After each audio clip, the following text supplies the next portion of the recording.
नमस्कार। आज हम एक बहुत ही गहरे और अक्सर पूछे जाने वाले विषय पर बात करेंगे। जी। भगवान श्री कृष्ण की मृत्यु और यदुवंश के विनाश की कहानी। बिल्कुल, ये कथा महाभारत के मौत्सला पर्व, भागवत पुराण, हरिवंश पुराण, इन सब में मिलती है। हाँ, तो आज हम कोशिश करेंगे कि इन ग्रंथों के आधार पर समझें कि इसके पीछे कारण क्या थे, हुआ क्या था और इसके आध्यात्मिक संकेत क्या हैं। सही कहा, क्योंकि ये सिर्फ एक घटना नहीं है, इसमें कर्म, नियति, ईश्वर की योजना, बहुत कुछ जुड़ा हुआ है। तो शुरू कहाँ से करें? महाभारत युद्ध के बाद की स्थिति से? हाँ, वहीं से। युद्ध के बाद यदुवंश जो था वो बहुत शक्तिशाली हो गया था, लेकिन उनमें कह सकते हैं कि अहंकार, अनुशासनहीनता और अहंकार ये सब बढ़ने लगा था।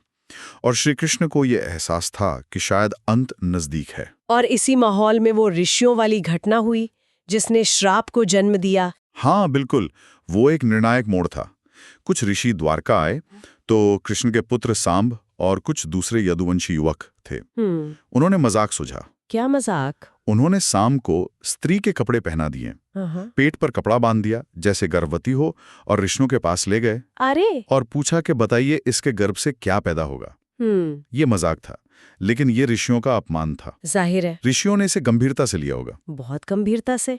वो क्रोधित हो गए और उन्होंने श्राप दे दिया। क्या श्राप दिया? कि इसके पेट से एक लोहे का मूसल, मतलब एक गदा जैसा, वो पैदा होगा और उसी से पूरे यदुवंश का नाश होगा। और वैसा हुआ भी? वैसा ही हुआ। अब राजा उग्रसेन थे, वो डर गए। उन्होंने उस मूसल को मंगवाया, उसका चूरा करवाया और समुद्र में फेंकवा दिया। लेकिन वो चूरा, उसका क्या हुआ? कहानी यही खत्म नहीं हुई है ना? नहीं, बिल्कुल नहीं। समुद्र ने वो चूरा वापस किनारे पर फेंक दिया और उस चूरे से उसी जगह पर नुकीले सरकंडे उगाए। अच्छा, मतलब विनाश का बीज उन्हीं के कर्मों से उन्हीं के पास लौट आया। हाँ बिल्कुल। फिर कुछ समय बाद प्रभास क्षेत्र में, जो आज गुजरात में है, एक उत्सव था। सब यदुवंशी इकट्ठा हुए और वहां उन्होंने बहुत ज्यादा मदिरा पान कर लिया। हाँ, बहुत ज्यादा।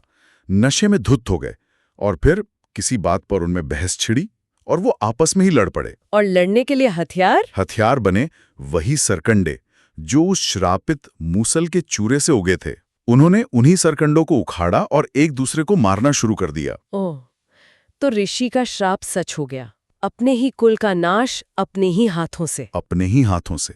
ये दिखाता है कि कैसे जब एक समूह में अहंकार बढ़ जाता है तो वो खुद ही अपने विनाश का कारण बन जाता है। कितना दुखद है ये सब देखने के बाद श्री कृष्ण ने क्या किया? वो तो वहीं थे। हाँ, उन्होंने ये सब देखा, अपने कुल का नाश अपनी आंखों से देखा, बहुत दुखी हुए और फिर वो पास के एक जंगल में चले गए एकांत के लिए। वहां एक पेड़ के नीचे वो योग मुद्रा में बैठ गए, ध्यान में। एक पैर दूसरे पैर पर रखा हुआ था। और तभी वो शिकारी वाली घटना हुई जिसके बारे में हम सुनते हैं। सही, जरा नाम का एक शिकारी था।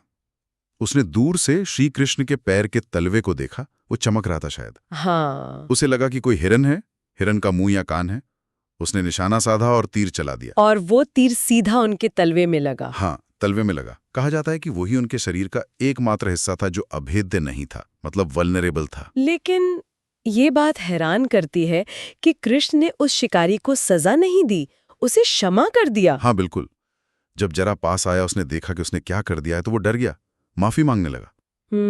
लेकिन श्री कृष्ण ने मुस्कुराकर कहा कि इसमें तुम्हारा कोई दोष नहीं है, ये तो होना ही था, ये नियति थी। उन्होंने उसे शांति से जाने दिया। नियति और कर्मफल की भी बात आती है यहाँ पर। कुछ लोग कहते हैं कि ये शिकारी जरा पिछले जन्म में वाली। हाँ, ये कथा भी है कि त्रेता युग में जो वानर राजा वाली थे, जिन्हें भगवान राम ने, जो कृष्ण के ही पूर्व अवतार थे, छुप कर मारा था। अच्छा। वही वाली इस जन्म में जरा शिकारी बनकर आए और अनजाने में ही सही पर कृष्ण की मृत्यु का कारण बने। तो ये कर्म का चक्र का पूरा होना था एक तरह से, ऐसा माना जाता है। ये दिखाता है कि घटनाएं कैसे जुड़ी होती हैं एक बड़े परिप्रेक्ष्य में। लेकिन देखो, कृष्ण की मृत्यु के पीछे सिर्फ ये बाहरी कारण नहीं थे। और क्या कारण थे? आध्यात्मिक कारण। हाँ, गहरे आध्यात्मिक कारण भी थे। पहला तो ये कि उनका मुख्य काम, धर्म की स्थापना, वो महाभारत युद्ध के साथ पूरा हो चुका था। ठीक है। दूसरा, जिस यदुवंश की उन्होंने रक्षा की, जिसके वो नेता थे, वो खुद ही रास्ते से भटक गया था। तो उसका अंत भी शायद जरूरी था एक संतुलन के लिए। और तीसरा सबसे महत्वपूर्ण कि भगवान विष्णु के अवतार के रूप में Correct. उनका पृथ्वी पर जो उद्देश्य था वो पूरा हो गया था। अब उनके अपने धाम लौटने का समय था। और उनके जाने के बाद द्वारका का क्या हुआ? वो भव्य नगरी। कथाओं के अनुसार श्री कृष्ण का शरीर जो था वो सामान्य मनुष्यों की तरह नष्ट नहीं हुआ, वो अलौकिक रूप से अदृश्य हो गया। अच्छा। और उनके जाते ही उनकी बसाई हुई द्वारका नगरी वो समुद्र में डूब गई, जैसे सब कुछ समाप्त होने का संकेत हो। तो मतलब निष्कर्ष ये निकलता है कि श्री कृष्ण की मृत्यु कोई आम घटना नहीं थी। बिल्कुल नहीं, ये एक देवीय लीला थी जिसका एक तय अंत था। ये दिखाता है कि अवतार एक मकसद से आते हैं और काम पूरा होने पर चले जाते हैं। ये पूरी कहानी हमें कर्म, नियति, व्यक्तिगत जिम्मेदारी और एक बड़ी डिवाइन प्लान कह सकते हैं उसके बारे में सोचने पर मजबूर करती है। सही कहा। और शायद श्रोताओं के लिए एक विचार छोड़ सकते हैं हम यहाँ पर कि कैसे किसी एक व्यक्ति का कर्म, जैसे साम का वो मजाक या वाली का पिछला कर्म, और एक बड़ी दैवीय योजना जैसे अवतार का काम पूरा होना, ये दोनों चीजें एक साथ चलती हैं और एक दूसरे पर असर डालती हैं। हाँ, ये वाकई सोचने वाली बात है। इस पर मनन किया जा सकता है। अगर आपको ये वीडियो पसंद आई है तो इसे ज़रूर लाइक करें, कमेंट सेक्शन में अपना ओपिनियन बताएं और चैनल को ज़रूर सब्सक्राइब करें। मिलते हैं अगली वीडियो में, तब तक के लिए नमस्कार।